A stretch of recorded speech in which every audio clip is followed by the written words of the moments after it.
awalnya ini adalah bisnis ibu saya gitu. Nah dari situ saya membantu ibu saya untuk lebih dalam lagi gitu. Kalau awalnya kan hanya membantu permukaan saja, ini saya mulai membantu ibu gitu. Karena dari awal itu sepertinya passionnya ibu itu di sini gitu, passionnya dari yang ibu suka memasak. Awal berdiri 2011 bulan November. Awal modalnya itu 50.000 Mbak, jadi cuma 50.000 untuk beli 1 kilo cabai dan bahan-bahan lainnya, terus pakai ulekan gitu, ngulek sendiri manual begitu. Awalnya ibu saya. Nah terus dari ibu saya itu mulai dikembangkan misalkan online, terus mulai merambah ke milenial seperti itu. Jadi sambal itu yang tradisional yang identik dengan tua itu kita mencoba untuk mengenalkan. Toh juga generasi sekarang itu juga sudah mulai menyukai tradisional seperti itu.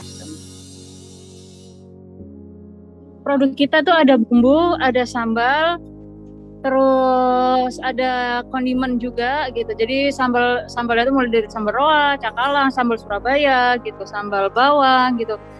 Untuk bumbunya itu seperti bumbu rawon, bumbu gulai, banyak banget bumbu rendang. Ada sekitar 16 varian sambal dan sekitar 5 bumbu gitu. Dan kita untuk yang baru sekarang itu kita itu mengembangkan ke produk sambal sachet. Jadi kalau awalnya kan produk kita itu botolan. Awalnya produk kita itu kan botolan. Nah, untuk saat ini kita tuh sekarang sudah mengembangkan sachet. Kisarannya antara 25.000 sampai 35.000. Untuk proses produksinya kita kapasitas produksi 700 botol per hari. Gitu. Untuk karyawannya itu 8, termasuk juga saya, ibu saya dan lain-lain itu 8 karyawan itu. Untuk awalnya Surabaya, terus kan Jawa Timur, terus nasional. Alhamdulillah sekarang sudah ekspor juga sih Mbak. Ekspor ke Amerika, Kanada. Pertamanya offline ya, terus sudah mulai merambah ke online juga. Kalau animo masyarakat sih alhamdulillah sejauh ini bagus ya Mbak. Bagusnya itu dalam artian dulu pengusaha sambal nggak banyak, sekarang ya alhamdulillah sudah menular, maksudnya ada yang bikin sambal juga gitu. Berarti kan alhamdulillah bisa istilahnya menginspirasi perekonomian gitu ya. Gitu. Saingannya banyak sih, tapi kan ya tetap aja kembali ke selera masing-masing.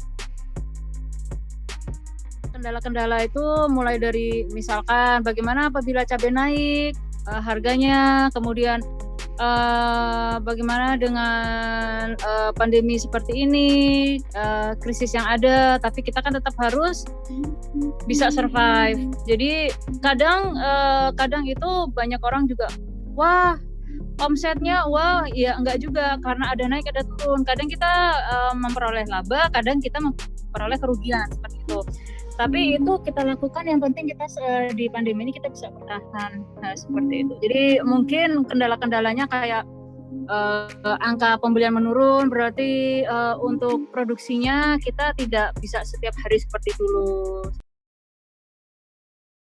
Senangnya itu ketika yang memetik cabai 1 orang, terus berkembang 2 orang, 3 orang, itu kami merasa senang karena berarti kami merasa bahwa impact dari DD1 itu ada buat sekitar. Itu sangat menyenangkan sekali. Iya. Lebih berkembang pastinya ya. Dari awal tuh impact, nah itu yang memang kita tekankan. Jadi semoga impact-nya DD1 tuh akan lebih berkembang lagi gitu. Dengan mungkin berkembangnya produk kita, dengan berkembangnya hal-hal yang mungkin beyond dari konsep kita tidak pernah terpikir seperti itu. Nah, kita harapannya seperti itu gitu. Jadi semoga impact-nya juga lebih meluas lagi gitu untuk sekitar dan juga untuk di mancanegara, yang sehingga orang-orang mancanegara bisa tahu produk DD1 gitu. Nah, cerita sedikit Mbak. Jadi waktu Amerika tuh awalnya kan orang-orang Indonesia aja kan yang suka sambal. Nah, pada waktu pandemi kemarin itu karena mungkin banyak orang-orang yang melakukan hal-hal yang baru gitu. Nah, anak-anak Indonesianya itu seperti kayak bikin challenge gitu ke teman-temannya, kuat nggak cabai, kuat nggak pedas gitu. Jadi akhirnya yang dari orang Indonesia beli produk kita, sekarang itu orang-orang Amerika juga beli produk kita gitu. Tapi yang beli anak-anak mudanya sih gitu, bukan generasi yang di atas, tapi lebih ke generasi milenial yang sekarang tuh mereka sudah mau makan sambal gitu. Sukses dalam berbisnis tuh positive thinking aja lah ya. Itu sukses buat mana-mana sih, entah berbisnis, entah hidup. Intinya itu ya kita bersyukur, kita positif aja gitu ya, jalanin apa yang ada gitu. Ya namanya naik turun suka duka itu pasti ada gitu kan. Tapi gimana caranya kita bisa menyikapin positif? Karena insya Allah dengan positif itu kita bisa buka pikiran lebih lebar lagi gitu.